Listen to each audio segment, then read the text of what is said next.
Hola, muchachos. ¿Qué tal?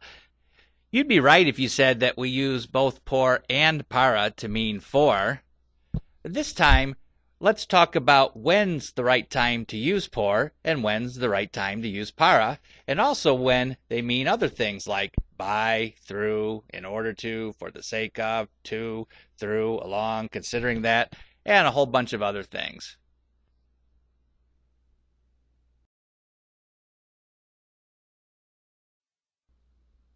Let's look at some examples here comparing when we use por and para before we look at some rules later on. On the left side there in pink, it says yo voy dos veces por semana. I go 2 times a week or per week. On the right, it says Maria corre para perder peso. Mary runs for to lose weight or in order to lose weight. Next, on the left side in yellow, it says Lupe estudió por 3 horas. Lupe studied for 3 hours. On the right side, la sala es para clientes. The room is for clients or customers. Next, in green, it says viajaron por avión. They traveled by plane. On the right side, it says Alex va a tomar el avión para Nueva York. Alex is going to take the plane for or in the direction of New York.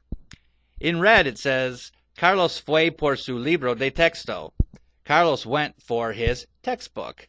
And on the right side, para cuando lo quieres? For when do you want it? Finally, on the bottom left, it says no voy a votar por nadie. I'm not going to vote for nobody.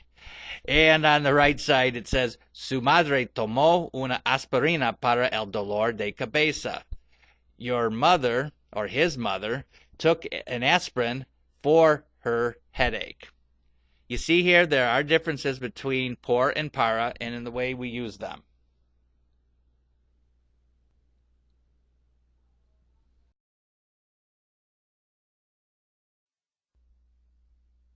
Here's some rules for when we use por. By no means are these all the rules, but see, these are some of the main ones. We'll use por when we say by or through, around, about, along. For instance, if we were to say we travel by kangaroo, I was going to say we travel by camel, but that'd be silly. And he jumps through the window. After some infinitives like ir, preguntar, llamar, enviar, for example, she calls for the nurse, or he asked for the pretty waitress. Sometimes we'll use por when we're using time or duration. For instance, they study for 2 hours, or in exchange for or for the sake of. For instance, David paid $20 for the cucarachas. Extra crunchy, I'm sure. I prefer original recipe myself. And also for I do all or everything for you.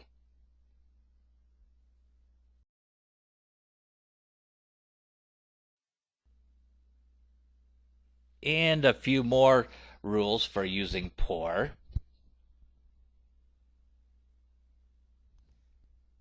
We'll use por when we're saying in favor of. For instance, the teacher works for human rights. We'll use it for cause or because. They fell because of the ice.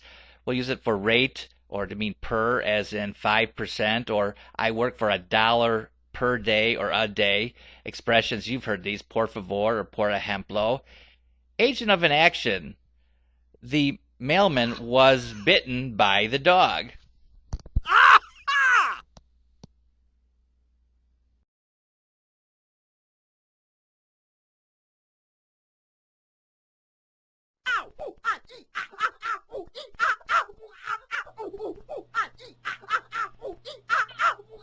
Yes, that is a lot of rules, and there's more. But really, if we just practice and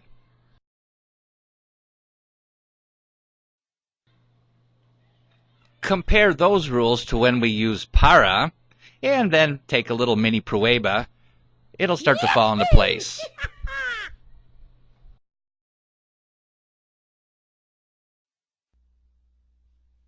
Now, some rules for using para. We'll use para for the purpose of, in order to, considering that. For instance, he or she eats in order to live. They're good for the health. Or considering that he's a doctor, he's very young.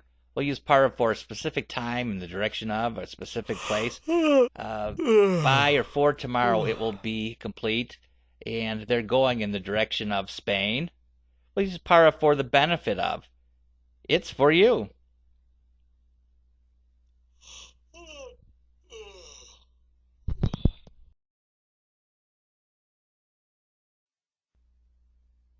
I know, that is enough to put you to sleep, but this'll keep you on your toes. These three infinitives that we see all the time in Spanish do not use para and por. For instance, pedir, pido la cuenta en el restaurante. I ask for the check in the restaurant. Buscar, buscan el camino al paraíso. They look for the road to paradise. And esperar, esperamos 20 minutos a la maestra. We wait or waited 20 minutes for the teacher. Okay, enough rules. Let's put this to the test.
So, how'd you do? Choosing between por and para can be pretty tricky, can't it? Just between you and I, it's one of the most common mistakes made by native speakers as well. Did I just say that? Guess that's why they make me teach Spanish. It can be pretty curious, though. Just like this sentence in English. Look at this one. I ate up my pie and drank down my milk. Now, why do we say ate up and drank down? I have no idea. We just do, though.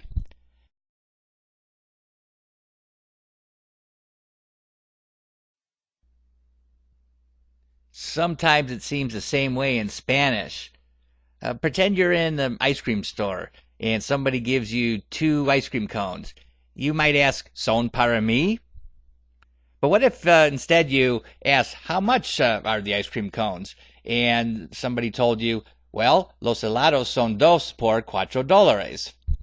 In one case, we use para, and in the other case, we say por, even though we're talking about helados or ice cream both times.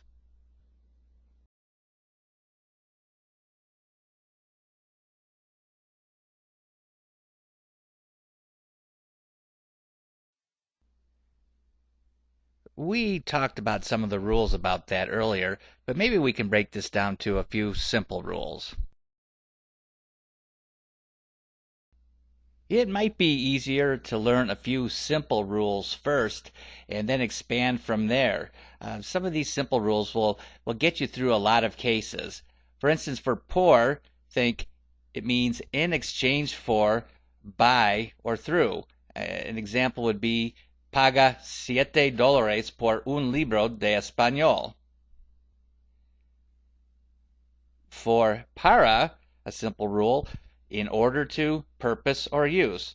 For example, estudia para aprender. Once you've got that down, build on some more rules, practice, learn these words in context, and pretty soon you'll be a master of por and para.